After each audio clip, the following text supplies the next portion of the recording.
Kaisar Pedang yang Mengejutkan. Bab 6421. Tuan Serigala. Lin Bai mendengar suara Chu Tinghan di belakangnya, bergerak dari dekat ke jauh, hingga menghilang. Ketika dia menoleh ke belakang lagi, hanya ada angin dan salju yang tak terbatas dan menerjang di belakangnya, tetapi dia tidak melihat siapapun. Dengarkan Putri Han, dengarkan Putri Sue. Saudara Chen, Saudara Yi, Nona Huang, Saudara Qian, Nona Sui. Lin Bai segera mulai menghubungi semua orang melalui transmisi suara, tetapi tidak menunggu balasan apapun. Dia mengeluarkan jimat perintah transmisi suara yang terhubung dengan 3 wilayah utama lainnya, tetapi menemukan bahwa jimat perintah itu tidak dapat digunakan. Semuanya, kita telah memasuki formasi umum. Formasi umum tempat kita berada disebut Gunung Feng Shui, dan lingkungan internalnya adalah dunia es dan salju. Lingkaran sihir ini sangat aneh. Lin Bai memeriksa sekitarnya, dan berkata melalui transmisi suara, sepertinya semacam kekuatan telah menyebarkan lingkungan dan prajurit Chu lainnya, dan sekarang aku sendirian. Setelah Lin Bai memberitahu 3 wilayah lainnya tentang situasinya, dia segera menarik perhatian ke 3 wilayah lainnya. Suara Killing Yu sangat dalam, dan nadanya penuh wibawa. Saudara Lin, kalau begitu kau harus berhati-hati, lingkaran sihir tempatmu berada mungkin yang paling aneh di antara para jenderal di 4 wilayah utama kita. Yi Jinyun segera mengingatkan, lingkaran sihir itu telah menyebar kalian, kemungkinan besar ia ingin menghancurkan kalian satu persatu. Tuan Serigala, hati-hati, formasi jenderal yang kau temui kemungkinan besar adalah formasi pembunuh utama. Wang Zhengyang juga berkata, Tuan Serigala, hal terpenting bagimu sekarang adalah mengumpulkan kembali para prajurit Chu yang tersebar, jika tidak, kau akan dikalahkan satu persatu oleh para prajurit utara. Mendengar saran yang diberikan oleh ketiga orang lainnya, Lin Bai juga segera menyadari keunikan lingkaran sihir ini. Formasi pembunuh utama. Tidak peduli lingkaran sihir apapun itu, ia hanya memiliki 2 fungsi, satu untuk pertahanan dan yang lainnya untuk membunuh.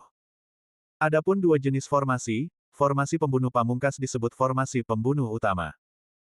Sejujurnya, formasi penjara neraka es, yang dihadapi oleh para prajurit negara Chu juga merupakan lingkaran pembunuh, tetapi itu bukanlah lingkaran pembunuh yang paling ekstrim. Setelah Lin Bai menyimpan token transmisi suara, dia mengangkat kepalanya dan melihat ke depan lagi. Angin dan salju berhembus dan berdesir tanpa henti. Pandangan Lin Bai sepenuhnya tertutup oleh angin dan salju, dan jarak pandangnya hanya belasan meter. Bahkan jika Lin Bai membuka mata Dharma Asuranya, dia masih hanya bisa melihat apa yang berada dalam radius 100 meter. Ho ho!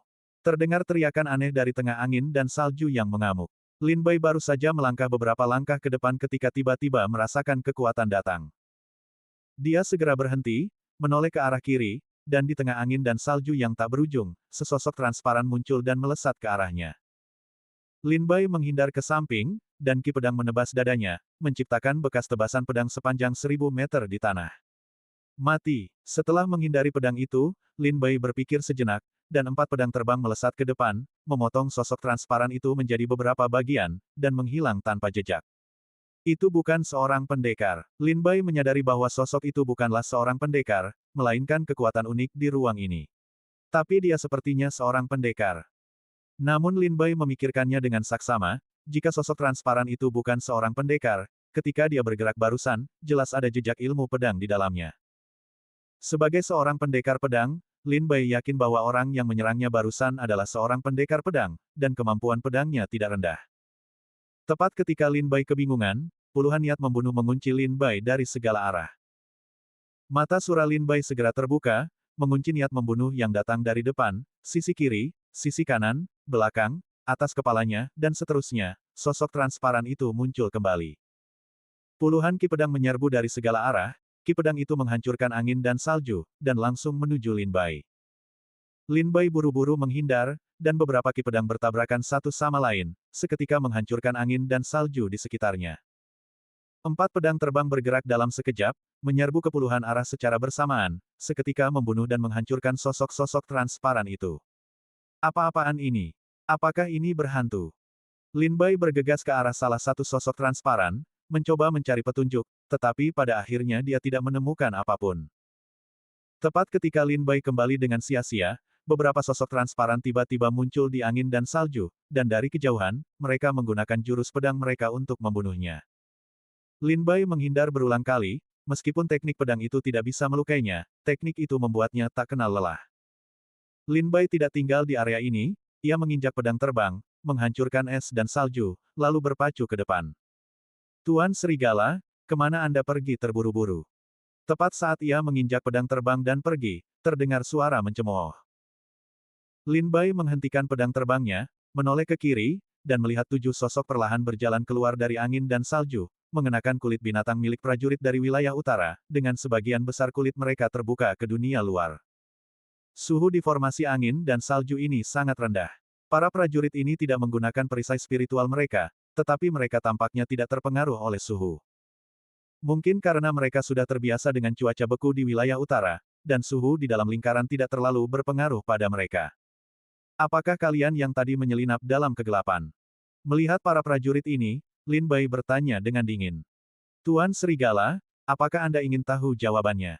Orang-orang itu keluar dari angin dan salju, memperlihatkan sosok mereka di depan Lin Bai, dan berkata dengan seringai, kalahkan kami akan memberitahumu, atau kau bisa langsung pergi ke neraka untuk bertanya pada Yama.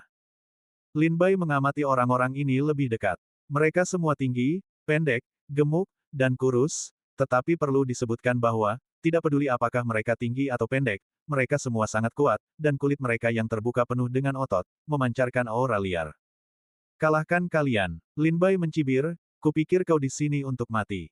Tidakkah kau dengar bahwa aku memiliki wujud tertinggi? Kau masih berani memprovokasiku. Bukankah kau di sini untuk mati? Sudah terkenal di dunia iblis bahwa Lin Bai memiliki wujud tertinggi, tetapi prajurit manapun yang memiliki IQ tinggi tidak akan mau menghadapi Lin Bai secara langsung. Lagi pula, begitu wujud tertinggi ditampilkan, itu akan menjadi kekuatan yang akan menghancurkan dunia.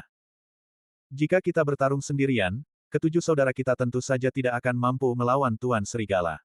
Di antara ketujuhnya, seorang prajurit pendek berkata, tetapi jika kita bertujuh pergi bersama, menambahkan kekuatan lingkaran sihir ini, belum tentu mustahil untuk bersaing dengan Tuan tertinggi dari Raja Serigala. Meskipun Perdana Menteri tertinggi kuat, dia tidak cukup kuat untuk membuat Tuan Serigala tak terkalahkan. Prajurit pendek itu berkata, bukankah begitu? Di dunia alam iblis, kesombongan tidak pernah kurang. Semua sekte dan keluarga membual tentang betapa kuatnya putra suci sekte mereka, yang jarang terjadi dalam ratusan ribu tahun.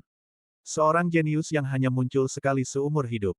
Tetapi para jenius ini, berapa banyak dari mereka yang benar-benar dapat mencapai puncak seni bela diri? Berapa banyak dari mereka yang benar-benar dapat mencapai Taoisme dan menjadi abadi? Pada akhirnya, mereka yang dapat bertahan hidup adalah kesombongan surga, dan mereka yang mati bukanlah kesombongan yang sesungguhnya, tetapi tumpukan lumpur. Bab 6422. Para Tianjiao yang sudah mati itu hanyalah tumpukan lumpur. Tidak ada rasa jijik terhadap Tianjiao dalam ucapan ketujuh orang ini, tetapi ada niat membunuh yang kuat. Masuk akal, Lin Bai juga cukup setuju dengan ucapan ketujuh orang itu, dan mengangguk berulang kali, bertanya, dari mana ketujuh orang ini berasal? Sekte mana di wilayah utara?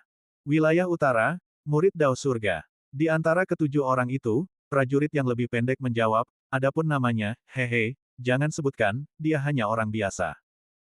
Murid-murid klan Dao Surgawi, murid-murid dari 4 sekte besar wilayah utara, bagaimana mungkin mereka bukan siapa-siapa? Mendengar nada suara mereka dan penampilan mereka yang seolah telah membaca berbagai pasang surut kehidupan di dunia, Lin Bai sudah menduga bahwa ketujuh orang ini mungkin adalah murid-murid dari kekuatan masa kejayaan, dan status mereka di sekte seharusnya tidak rendah. Guru Serigala, prajurit pendek itu berkata kepada Lin Bai, sudah menjadi tren umum bagi wilayah utara untuk menyerang wilayah timur, dan tidak ada yang bisa menghentikan kita. Mengapa Tuan Serigala menentang langit? Selama Tuan Serigala bersedia menyerah, apapun masalahnya, dengan mengandalkan kekuatan Tuan Serigala, kalian bisa hidup nyaman. Mengapa kau harus ikut campur dalam masalah ini? Lin Bai mencibir, dan menatap beberapa orang di depannya dengan tatapan aneh, menentang langit. Apakah kau mewakili jalan surga? Aku bicara, bukan berarti aku harus bertarung melawanmu di wilayah utara. Kaulah Beiyu yang menatapku. Kalian adalah murid dari 4 sekte besar wilayah utara, bukankah kalian telah menerima perintah? Tidakkah kalian tahu bagaimana 4 sekte besar wilayah utara ingin berurusan denganku di dunia perburuan? Setelah Lin Bai mengatakan itu, dia merentangkan tangannya dengan tak berdaya, kalianlah para pendekar dari wilayah utara yang membuat kemajuan. Aku tidak meminta kalian untuk menyelesaikan masalah, tetapi kalian malah menggangguku. Prajurit bertubuh pendek itu menggelengkan kepalanya dan menghela napas, tidak mungkin. Seorang prajurit dengan penampilan luar biasa seperti Tuan Serigala memiliki potensi tak terbatas di masa depan. Jika kau tinggal di wilayah timur 1 hari lagi, itu akan menjadi ancaman besar bagi kami. Tapi Tuan Serigala masih punya pilihan sekarang. Setelah dunia perburuan berakhir, jika Tuan Serigala selamat karena keberuntungan, dia masih bisa memilih untuk melarikan diri dari rawa ini. Aku benar-benar tidak ingin menjadi musuh Tuan Serigala. Kata-kata dan nada bicara para pendekar bela diri ini tidak seangkuh dan sekasar murid-murid lain dari sekte yang makmur itu, melainkan persuasif. Lin Bai menggelengkan kepalanya dan menghela napas, tidak berjalan sesuai harapan. Pendekar bela diri bertubuh pendek itu berkata, jika Tuan Serigala bersedia menyerah, dia akan tinggal di sini bersama kita dan tidak ikut campur dalam urusan formasi angin dan salju. Kudengar Tuan Serigala sangat suka minum. Aku membawa beberapa anggur berkualitas dari wilayah utara. Aku bersedia minum bersama Tuan Serigala di sini. Sambil berbicara, pendekar kecil ini mengeluarkan beberapa botol anggur dari tas penyimpanannya, membuka penutupnya, dan aroma tajam anggur itu langsung tercium, memang anggur yang langka di dunia. Lin Bai menggelengkan kepalanya dan berkata, maaf, aku khawatir aku tidak bisa melakukannya jika aku tinggal di sini. Pendekar bela diri bertubuh pendek itu menggelengkan kepalanya tanpa daya, menyimpan botol anggur itu, jadi sepertinya pertempuran hari ini harus diperjuangkan. Kalau begitu, Tuan Serigala, bersiaplah. Aku akan bergerak. Begitu suara pendekar itu berhenti, 6 orang lainnya di sekitarnya segera keluar, menyebar di sekitar Lin Bai, dan mengepungnya. Beri Tuan Serigala kesempatan lagi, apakah kau bersedia menyerah? Prajurit kecil itu bertanya lagi. Daripada menyuruhku berhenti, kenapa kau tidak berhenti di sini saja? Lin Bai balik bertanya sambil tersenyum. Prajurit kecil itu menggelengkan kepalanya berulang kali, merasa sangat tak berdaya, sepertinya memang tidak ada cara untuk membujuk Tuan Serigala untuk berbalik, jadi kalau begitu, mari kita lihat babak sebenarnya. Tuan Serigala, mohon saran. Begitu suara prajurit kecil itu berhenti, dia meninju Lin Bai di udara. Kekuatan yang mengerikan itu seperti pedang tajam, menembus angin dan salju tebal di sekitarnya, dan langsung menuju wajah Lin Bai. Bang! Pukulan ini mengenai perisai kekuatan spiritual Lin Bai, tetapi tidak menghancurkan perisai kekuatan spiritual itu, melainkan mendorong Lin Bai mundur 100 meter. Meskipun pukulan ini gagal melukai Lin Bai, tampaknya itu adalah panah perintah untuk melancarkan serangan, menyebabkan 6 orang lain yang menahan Lin Bai bertindak satu demi satu. Di sisi kiri Lin Bai, wajah seorang pemuda kurus tiba-tiba berubah muram, dan tiba-tiba ada tombak panjang di tangannya. Saat ia mengayunkannya, bayangan naga terkondensasi dengan kekuatan tak terbatas, dan suara tombak panjang yang menembus udara seperti nyanyian naga. Di sisi kanan Lin Bai, seorang prajurit berwajah berminyak dan bertubuh gemuk, memegang perisai bundar yang terbuat dari perunggu di tangan kirinya, dan pisau tulang putih di tangan kanannya. Di belakang Lin Bai, seorang wanita berwajah jahat memegang 2 pedang melengkung, menatap punggung Lin Bai seperti ular berbisa. Beberapa orang lainnya juga mengeluarkan senjata sihir mereka dan menggunakan metode penyaluran sihir untuk menyerang Lin Bai dengan ganas. Mereka bekerja sama secara diam-diam, dan formasi mereka kokoh. Ditambah dengan kekuatan susunan angin dan salju, Lin Bai benar-benar tak berdaya dalam waktu singkat. Orang-orang ini, jelas bukan orang yang tidak punya pekerjaan. Lin Bai baru saja menangkap pedang itu, dan sebelum dia bisa menghela napas lega, pedang ganda wanita itu sudah sampai padanya, dan dia menebas tepat di depannya. Jika Lin Bai tidak menghindar tepat waktu, dia mungkin akan terbelah 2. Ketujuh orang ini semuanya adalah basis kultivasi Tai Dao Guo tingkat tinggi, dan mereka adalah murid tingkat tinggi yang telah dibina dengan cermat oleh sekte yang makmur selama bertahun-tahun. Metode dan kekuatan mereka jauh melampaui prajurit biasa. Jika itu adalah petarung Tai Dao Guo tingkat menengah lainnya, mereka akan dikalahkan begitu mereka bergerak, dan mereka tidak akan berdaya untuk melawan balik. Tanda ketakutan. Tepat ketika Lin Bai dikepung oleh 6 orang lainnya, prajurit pendek itu memanfaatkan kesempatan dan mengorbankan segel emas besar di tangannya. Segel besar ini sangat ampuh menghadapi angin di udara, dan dalam sekejap mata ukurannya berubah menjadi sebesar gunung. Dengan kekuatan yang menghancurkan bumi, segel itu menghantam kepala Lin Bai. Prajurit ilahi Tai. Lin Bai segera merasakan kekuatan segel besar ini, itu adalah senjata ilahi Tai. Tanpa basa-basi lagi, mutiara Dewa Laut terbang keluar dari tubuhnya untuk melindungi tubuhnya, dan Lin Bai menggunakan teknik pelarian Dewa Void untuk menghindarinya dengan cepat. Segel besar itu jatuh ke tanah, dan raungannya menggema di telinga. Di Istana Surgawi berbulu. Melihat Lin Bai bertarung sengit dalam formasi angin dan salju, Kaisar Chu segera bergumam, ketujuh orang yang mengepung Lin Bai tidak terlihat seperti prajurit biasa. Pergi dan cari tahu asal-usul mereka. Kaisar Chu mengirimkan transmisi suara kepada Kasim bangsawan yang menunggu di sampingnya. Ayah mertuanya segera mengirimkan transmisi suara, dan divisi Zhao Xing dengan panik memeriksa kitab-kitab klasik, dan dalam waktu singkat, berita kembali. Setelah menyampaikan kabar tersebut, ayah mertua Anda dengan hormat berkata kepada Kaisar Chu, Yang Mulia, 7 orang yang sekarang bertarung melawan Lord Wolf adalah murid langsung dari klan Dao Surgawi. Ketujuh orang itu adalah prajurit dari Aula Penegakan Hukum di klan Dao Surgawi, dan termasuk dalam pasukan tersembunyi di bawah komando Aula Penegakan Hukum di klan Dao Surgawi, yang bernama Aula Pedang Darah. Aula Pedang Darah klan Dao Surgawi bertanggung jawab untuk memburu para prajurit yang mengkhianati keluarga Dao Surgawi, serta beberapa misi pembunuhan eksternal. Ayah mertuamu menatap prajurit kecil di layar proyeksi dan berkata, para prajurit di Aula Pedang Darah keluarga Dao Surgawi semuanya sangat misterius, bahkan di luar eselon atas klan Dao Surgawi, tidak ada orang lain yang mengetahui keberadaan mereka, dan mereka pun tidak mengetahui asal-usul para prajurit mereka. Tapi ada catatan di divisi Zhao Xing tentang prajurit yang lebih pendek itu. Untuk Meng Qing. Bab 6423. Meng Qing, 7.000 tahun yang lalu, Tianjiao teratas dari salah satu dari 9 klan Dao Surga, klan Mengshi, memiliki kesempatan untuk menjadi putra suci klan Mengshi, tetapi karena mencuri ramuan rahasia keluarga, dia kehilangan kesempatannya untuk menjadi putra suci. Kualifikasi. Kemudian, semakin sedikit berita tentang Meng Qing di klan Dao Surga, hingga akhirnya semakin banyak Tianjiao yang muncul di klan Dao Surga, suara Meng Qing perlahan menghilang. Ayah mertua Anda segera memberitahu Kaisar Chu tentang berita yang diselidiki oleh divisi Zhao Xing. Kaisar Chu tidak tahu apa-apa tentang Meng Qing, tetapi dia berkata sambil tersenyum, tercatat oleh Zhao Xingxi membuktikan bahwa orang ini kuat.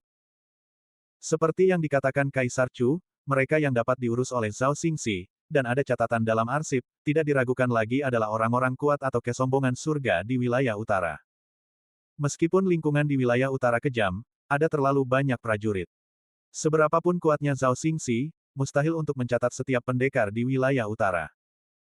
Oleh karena itu, para pendekar di wilayah utara yang menjadi target Zhao Xingxi semuanya adalah orang-orang kuat yang telah lama terkenal di wilayah utara, atau mereka adalah talenta yang sedang naik daun. Seperti Meng Qing dulu, dia memenuhi syarat untuk menjadi putra suci dari klan Meng, salah satu dari 9 klan besar Dao Surgawi, itulah sebabnya Zhao Xingxi mengawasinya. Adapun 6 pendekar lainnya yang mengikuti Meng Qing, tidak ada petunjuk di divisi Zhao Xingxi, yang cukup untuk menunjukkan bahwa beberapa orang ini tidak setenar Meng Qing di klan Dao Surgawi. Tanda ketakutan. Sebuah segel emas seukuran kepalan tangan tergantung di telapak tangan Meng Qing, dan saat dia melafalkan mantra, segel besar itu kuat melawan angin, dan berubah menjadi sebesar gunung dalam sekejap mata, menuju ke arah Lin Bai untuk menekannya. Kekuatan prajurit ilahi Tai memenuhi langit dan bumi, menyebabkan raut wajah Lin Bai berubah drastis. Dia buru-buru mengeluarkan manik Dewa Laut untuk memperkuat wilayah utara di tubuhnya, dan pada saat yang sama menembakkan 4 pedang terbang. Suas-huas-hua, 4 pedang terbang membentuk formasi pedang, memukul mundur 6 orang pengepung lainnya, dan pada saat yang sama, penggaris pengukur terbang keluar dari tas penyimpanan, dan menebas segel panik dengan pedang. Gemuruh. Penggaris pengukur dan segel panik bertabrakan, dan terdengar raungan yang mengguncang bumi. Kedua harta sihir itu terpental pada saat yang bersamaan, dan masing-masing kembali ke tangan pemiliknya. Lin Bai menggenggam erat telapak tangan penggaris pengukur, yang juga berlumuran darah akibat syok. Mari kita selesaikan beberapa masalah dulu. Setelah Lin Bai mengalahkan tanda panik, dia tidak memanfaatkan kemenangan itu untuk mengejar, tetapi berbalik untuk melihat 6 orang yang mengepungnya. Setelah pertarungan barusan, Lin Bai menemukan bahwa meskipun 6 orang yang mengepungnya tidak lemah dalam kultivasi, kekuatan mereka dilebih-lebihkan. Sebaliknya, di antara 7 orang itu, pendekar pendek dengan tanda ketakutan di tangannya adalah orang yang paling kuat. Lin Bai segera berencana untuk menghadapi 6 orang yang mengepungnya terlebih dahulu, jika tidak, begitu dia terjerat oleh pendekar kecil itu, 6 orang yang mengepungnya akan menemukan kesempatan untuk menyelinap masuk. Oleh karena itu, pada saat dia menangkis tanda panik, Lin Bai mengarahkan pedangnya dan membunuh 6 orang yang mengepungnya. Pedang terbang dan penggaris pengukur bergerak bersamaan, dan pedang iblis itu tajam. Melihat ini, 6 orang yang mengepung Lin Bai segera melarikan diri, tanpa berpikir untuk tinggal dan bersaing dengan Lin Bai. Mereka semua memilih untuk menghindari ketajaman pedang untuk sementara waktu. Untuk sesaat, ketajaman pedang yang dipadatkan Lin Bai tidak memiliki tempat untuk ditampilkan. Menjijikkan. Lin Bai mengumpat dengan marah dalam suara rendah. Prajurit kecil itu kembali mengeluarkan tanda panik, dan menyerang Lin Bai. Lin Bai harus beralih dari menyerang ke bertahan, dan sekali lagi menghadapi serangan di depannya. Keenam orang yang baru saja melarikan diri melihat tubuh Lin Bai yang tersisa, dan berkumpul lagi. Senjata sihir dan jalan sihir semuanya menyambut Lin Bai. Lin Bai kembali terlibat dalam pertarungan sengit. Kemudian Lin Bai menemukan kesempatan lain untuk melepaskan tanda panik, dan ketika dia menyerang keenam orang itu lagi, keenam orang itu sekali lagi menjauhkan diri untuk menghindari serangan tajam Lin Bai. Dan prajurit kecil itu terus menekan Lin Bai dengan tanda panik, memaksanya untuk mengambil tindakan pencegahan penuh. Mereka tampaknya telah bernegosiasi, dan mereka ingin menggunakan metode ini untuk membunuhku. Tentu saja tidak semudah itu membunuh prajurit kecil itu dengan senjata ilahi Tai di tangannya. Adapun keenam orang yang mengepungku, setiap kali aku mengarahkan pedangku ke arah mereka, mereka akan segera melarikan diri. Sialan. Wajah Lin Bai tampak serius, sambil menahan tekanan yang ditimbulkan oleh tanda panik, ia juga memikirkan cara untuk mengatasi situasi ini. Mungkinkah kita akan menampilkan bentuk tertinggi lagi? Lin Bai berpikir untuk menampilkan bentuk tertinggi lagi, tapi kita tidak bisa selalu berharap pada bentuk tertinggi setiap kali menghadapi bahaya, kan? Jika aku tidak memiliki bentuk tertinggi, apakah aku tidak bisa melawan mereka? Mungkinkah karena aku tidak memiliki wajah yang hebat, sehingga aku tidak bisa melepaskan diri dari situasi buruk hari ini? Jika aku tidak bisa melakukannya, maka aku tidak pantas memiliki penampilan tertinggi. Niat membunuh dan kekejaman muncul di mata Lin Bai, dan otot-otot di sudut matanya berkedut tanpa sadar, sebuah pikiran mengerikan sedang bergejolak di benak Lin Bai. Dia sengaja mengekspos kelemahan pada saat pergantian antara serangan dan pertahanan. Di antara 6 orang yang mengepung Lin Bai, wanita dengan 2 pisau di tangannya bersinar, alisnya terangkat kegembiraan, dia dengan tajam menangkap kelemahan Lin Bai, dan dengan cepat membunuh dengan 2 pisau di tangannya. Oh! Sepasang pisau itu menghantam bahu Lin Bai dengan ganas, menghancurkan perisai spiritual, menembus pertahanan mutiara Dewa Laut, dan memotong bahu Lin Bai hingga berlumuran darah. Sudut mata Lin Bai terluka, dan wajah orang lain menunjukkan kegembiraan.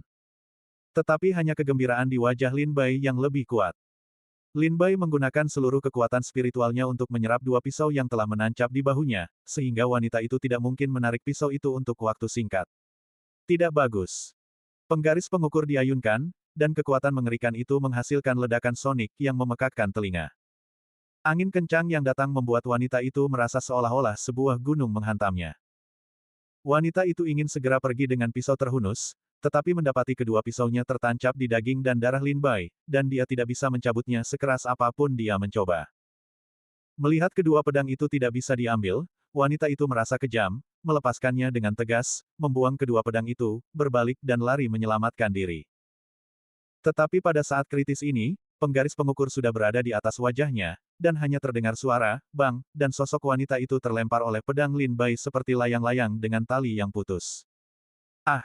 Jeritan wanita itu disertai darah, yang tumpah ke langit. Tetapi pukulan ini tidak merenggut nyawa wanita itu, hanya menyebabkannya terluka parah.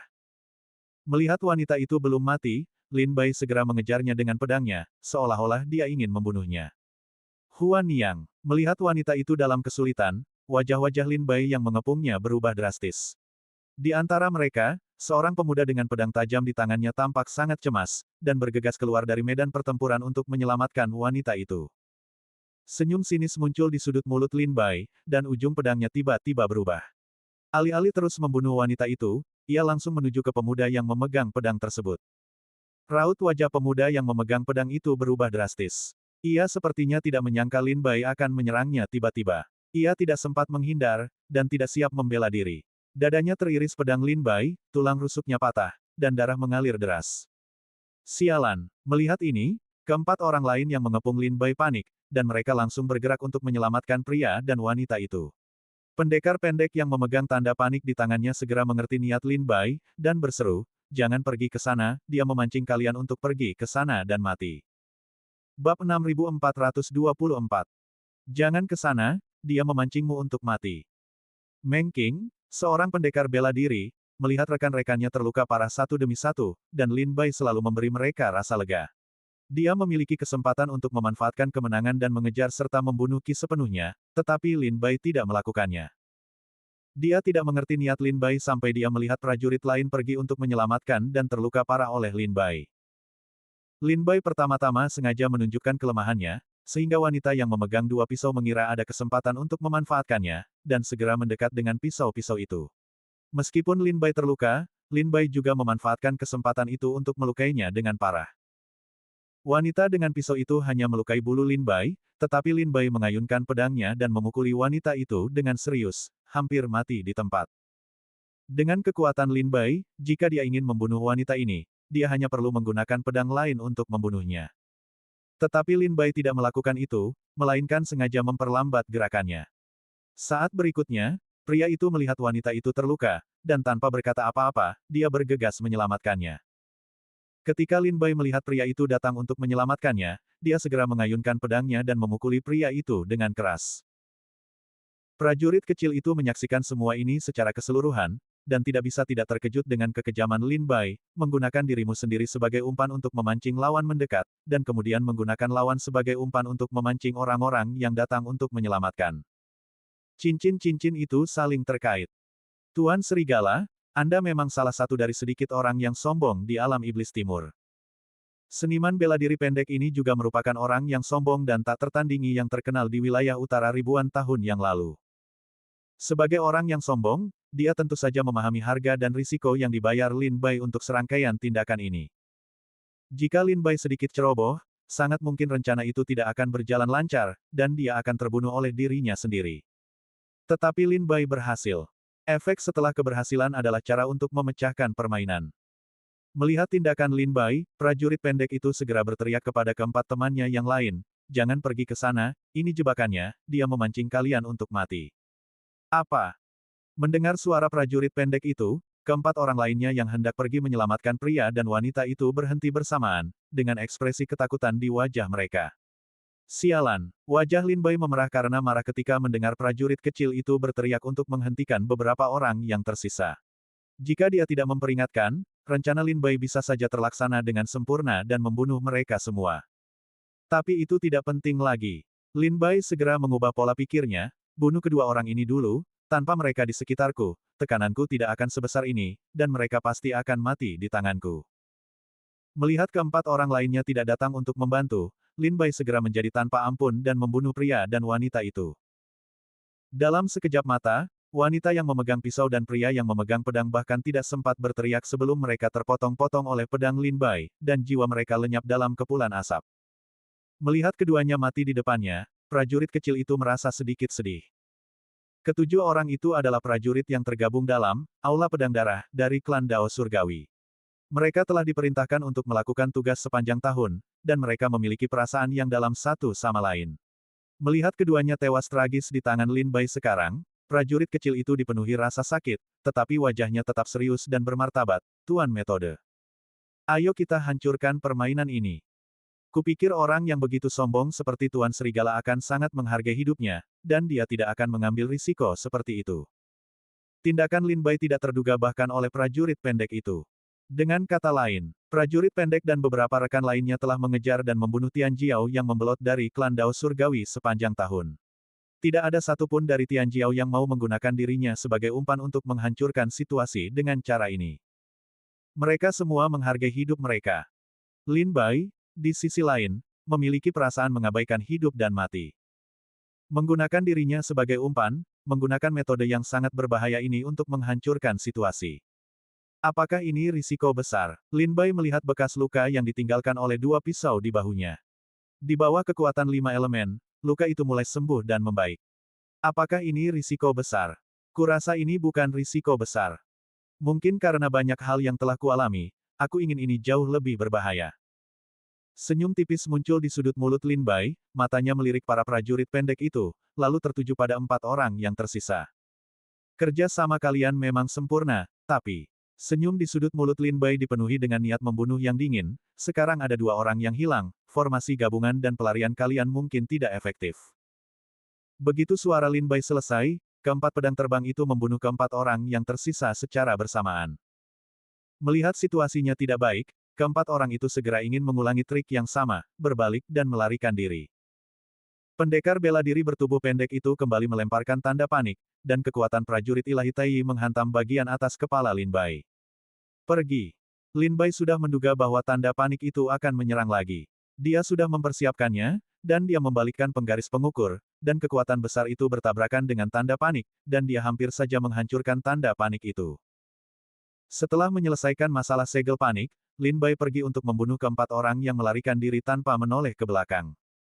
Kontrol pedang. Menginjak pedang terbang, Lin Bai terbang ribuan mil dalam sekejap, dan mengejar salah satu dari mereka. Pria gemuk itu bermandikan keringat dingin saat itu, dan menatap Lin Bai yang menyerangnya dengan panik. Tuan Serigala. Pria itu berteriak keras, dan sebelum dia selesai berbicara, pedang iblis menebas bagian atas kepalanya dengan kekuatan yang akan menghancurkan dunia. Pupil matanya sepenuhnya tertutup oleh cahaya pedang Qian yang menyilaukan, dan dia tidak lagi dapat melihat objek lain. Tidak. Cahaya pedang Qian sepenuhnya menelan tubuh gemuknya dan mencekiknya hingga berkeping-keping. Di dunia yang dipenuhi angin dan salju ini, jeritan putus asa dan melengking orang ini akhirnya bergema. Setelah memenggal kepala satu orang, Lin Bai segera memutar pedangnya dan bergerak menuju tiga orang yang tersisa. Melihat seorang rekannya tewas di depannya, prajurit pendek itu memerah karena marah, dan tanpa henti mendesak segel panik untuk membunuh Lin Bai. Tetapi Lin Bai memegang penggaris di tangannya, dan dia dilindungi oleh manik dewa laut di tubuhnya. Bahkan jika segel panik adalah prajurit ilahi Tai, dia tidak bisa berbuat apa-apa terhadap Lin Bai. Lin Bai mengejar orang lain dan membunuhnya dengan beberapa tebasan pedang. Dari 7 anggota klan Dao Surgawi yang datang untuk memburu Lin Bai dengan hebat, 4 di antaranya telah tewas, dan 3 yang tersisa masih hidup.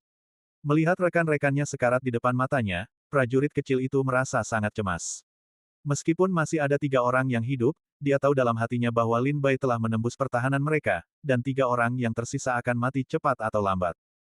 Di tangan Lin Bai. Putra suci Tang Xia, tolong aku. Prajurit kecil itu tidak punya pilihan selain berteriak ke utara. Lin Bai juga memperhatikan tindakan prajurit kecil itu. Ia tanpa sadar menoleh ke utara. Ke arah itu, hanya ada angin dan salju yang tak terbatas dan mengamuk. Selain itu, ia tidak bisa melihat apapun. Namun Lin Bai tidak tahu bahwa ada gunung salju menjulang tinggi ratusan ribu mil jauhnya dari tempat mereka bertarung. Di puncak gunung itu, berdiri seorang tuan muda yang agung di bawah bendera putih salju. Orang ini adalah Tang Xia, salah satu dari 9 putra suci klan Dao Surgawi. Bab 6425. Di antara angin dan salju yang saling berjalin, langit dan bumi, sebuah puncak gunung seperti pedang tajam yang menembus langit terletak di tengah angin dan salju. Di puncak gunung, seorang pemuda tampan mengenakan jubah putih salju, berwajah putih dan berambut hitam berdiri di samping sebuah bendera. Bendera di sampingnya terbuat dari tulang seputih giok, dan bendera di atasnya tidak mengandung kotoran apapun, murni putih, dan tidak ada karakter atau rune. Bendera itu berkibar-kibar diterpa angin dan salju. Putra suci Tang Xia, tolong aku. Tang Xia tiba-tiba mendengar teriakan itu, dan menatap ke arah para prajurit pendek itu, melihat penderitaan mereka. Meng Qing. Tang Xia menyipitkan matanya, dan nadanya dipenuhi ketidakpercayaan, mengapa dia berakhir dalam kekacauan seperti ini. Dia bahkan tidak memunculkan penampilan tertinggi Dewa Serigala, dan dia akan meminta bantuan. Menjijikkan. Tang Xia mengumpat, seolah-olah dia memarahi Meng Qing karena tidak beruntung dalam melakukan sesuatu, dan juga memarahi Lin Bai karena terlalu kuat. Dia berbalik tiba-tiba, mencabut bendera giok putih yang tertancap di tanah, menuangkan kekuatan spiritual ke dalamnya, dan berdiri sendirian di puncak gunung, mengibarkan bendera. Setiap kali dia mengibarkan bendera, badai dan angin kencang di seluruh formasi angin dan salju terus berubah. Semakin cepat dia mengibarkan bendera, semakin dahsyat angin dan salju di formasi tersebut. Tebas. Setelah mengibarkannya berkali-kali, dia tiba-tiba mengarahkan bendera ke satu arah, dan kekuatan di seluruh formasi angin dan salju mengembun, berubah menjadi ribuan ki pedang, dan menebas ke arah itu secara bersamaan. Para prajurit negara Chu yang tersebar di formasi angin dan salju merasakan bahwa kekuatan angin dan salju di sekitarnya telah melemah banyak. Chen Yule dan Qian Hen berjalan berdampingan. Meskipun keduanya terpisah dalam badai salju, mereka segera bertemu kembali. Saudara Chen, apakah kau merasakannya? Qian Hen melihat sekeliling dengan kebingungan, dunia menjadi jernih, dan angin serta salju yang tadi meraung-raung sepertinya telah menghilang, membuat dunia menjadi bersih. Chen Yule menjawab, melihat sekeliling, dan berkata dengan suara rendah, angin dan salju tiba-tiba berhenti. Tidak, itu tidak berhenti. Qian Hen menggelengkan kepalanya, seseorang mengumpulkan kekuatan di lingkaran sihir ini dan melemparkannya ke arah tertentu, sehingga angin dan salju tiba-tiba menghilang di tempat kita berada. Chen Yule tersenyum masam, orang-orang yang dipaksa untuk mengendalikan formasi harus mengerahkan kekuatan formasi angin dan salju untuk menekannya. Tidak banyak prajurit Chu yang bisa melakukan ini. Memang, Qian Hen mengangguk dan tersenyum, Yi Song, Huang Qingyun, Lin Bai, Chen Yule, semuanya memiliki kekuatan seperti ini. Chen Yule juga mengerti bahwa karena kekuatan ini tidak ditujukan kepadanya, pasti ditujukan kepada 3 orang lainnya. Wajahnya menjadi serius, kita akan mencari orang lain sesegera mungkin selagi angin dan salju melemah. Terpencar di lingkaran sihir jelas bukan hal yang baik. Qian Hen juga cukup setuju dengan usulan Chen Yule, karena situasi orang ini tidak diketahui, dia masih perlu mengumpulkan lebih banyak kekuatan untuk menyelamatkan nyawanya. Badai salju telah berhenti. Di atas sebuah gunung es tertentu, Huang Qingyun melihat sekeliling dengan kebingungan di matanya. Detik berikutnya, dia tiba-tiba menoleh dan melihat ke satu arah, itu di sana. Seseorang sedang mengerahkan kekuatan formasi besar ini. Huang Qingyun sepertinya telah memikirkan sesuatu, dan segera terbang menuju arah angin dan salju. Pada saat yang sama, para prajurit negara Chu di lingkaran sihir semuanya merasakan melemahnya angin dan salju, dan segera memanfaatkan waktu untuk mulai mencari rekan-rekan mereka. Semakin banyak prajurit dari negara Chu memanfaatkan kesempatan yang sulit didapatkan ini untuk bertarung dengan rekan-rekan lain di tengah badai salju. Lin Bai membunuh 4 orang berturut-turut, dan dengan momentum seperti pelangi, dia mengejar dan membunuh 2 orang yang tersisa yang telah melarikan diri. Melihat ini, pendekar bela diri itu buru-buru berteriak, "Putra Tangxia, tolong aku." Tepat ketika Lin Bai terkejut, dia mengira Tangxia, putra suci klan Dao Surgawi, ada di sini, tetapi ketika dia menoleh, tidak ada tanda-tandanya. Tetapi pada saat ini, sebuah kekuatan penghancur tiba-tiba meraung dari ribuan mil jauhnya, menghancurkan angin dan salju, menembus langit, seperti pedang tajam, menebas ke arah Lin Bai. Lin Bai merasakan kekuatan ini, segera berhenti mengejar dan membunuh, dan bertahan dengan segenap kekuatannya. Seperti yang diharapkan. Pada saat berikutnya, Lin Bai menyadari bahwa kekuatan itu telah datang kepadanya, seolah-olah telah berubah menjadi ki pedang transparan yang tak terhitung jumlahnya, dan menyerang ke arahnya. Tepatnya, kekuatan ini tidak hanya ditujukan pada Lin Bai, tetapi juga dalam radius 1 kilometer di sekitar Lin Bai. Gemuruh. Ki pedang transparan yang tak terhitung jumlahnya jatuh, menghantam tanah di sekitarnya, menghancurkan gunung, sungai, dan bumi. Ada juga energi pedang yang mengenai perisai spiritual Lin Bai, dan dengan cepat menghancurkan perisai spiritual Lin Bai. Bahkan pertahanan mutiara Dewa Laut pun retak dan hancur seketika. Tidak bagus. Tepat sebelum pertahanan mutiara Dewa Laut runtuh, Lin Bai menginjak pedang terbang dan pergi dengan cepat. Melihat Lin Bai hendak pergi, pendekar pendek itu segera melemparkan tanda panik, melesat ke arah Lin Bai yang sedang mundur, memaksa Lin Bai masuk ke dalam bayang-bayang kekuatan itu. Sialan. Lin Bai mengumpat, dan ketika dia hendak memikirkan cara untuk keluar dari masalah, staminanya tiba-tiba membeku. Dia tiba-tiba menoleh ke belakang, dan energi pedang transparan telah mencapai lehernya. Bang! Energi pedang menebas dengan keras, mengenai bagian belakang leher Lin Bai.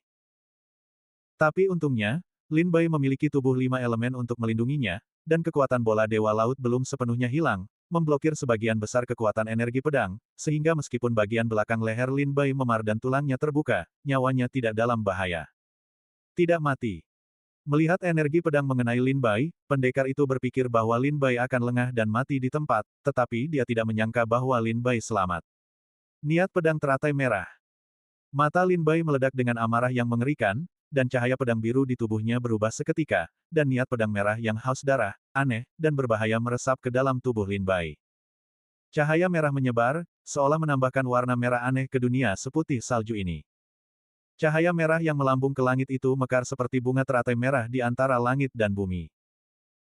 Pendekar bela diri bertubuh pendek itu dengan tajam merasakan niat membunuh dan kekuatan jahat yang terkandung dalam pedang itu, wajahnya pucat pasi karena ketakutan, dan dia tidak bisa menahan diri untuk mundur berulang kali. Detik berikutnya, Lin Bai menghantam langit dengan pedangnya, menghancurkan sebagian besar energi pedang yang jatuh. Memanfaatkan kesempatan ini, Lin Bai menginjak pedang yang terbang dan bergegas keluar dari area yang diliputi kekuatan itu. Setelah meninggalkan area yang diliputi kekuatan itu, Lin Bai tidak langsung berhenti, tetapi langsung menuju kedua orang yang baru saja melarikan diri. Kecepatan Yu Jiansu sangat cepat, dan dia mengejarnya dalam sekejap mata, memenggal kepala mereka berdua di bawah pedang. Setelah membunuh mereka berdua, Lin Bai berbalik lagi dan menuju ke arah prajurit kecil itu. Tanda panik. Prajurit kecil itu mengulangi trik lamanya, dan tanda panik prajurit Tai menyerbu ke arah Lin Bai lagi. Keluar dari sini. Lin Bai meraung marah, dan niat pedang teratai merah menghantam penggaris pengukur, bertabrakan langsung dengan segel panik, dan keduanya terlempar lagi oleh keduanya. Tapi kali ini, retakan muncul di tanda panik emas. Senjata ilahi Tai ini sebenarnya retak oleh Lin Bai dan Liang Tianru.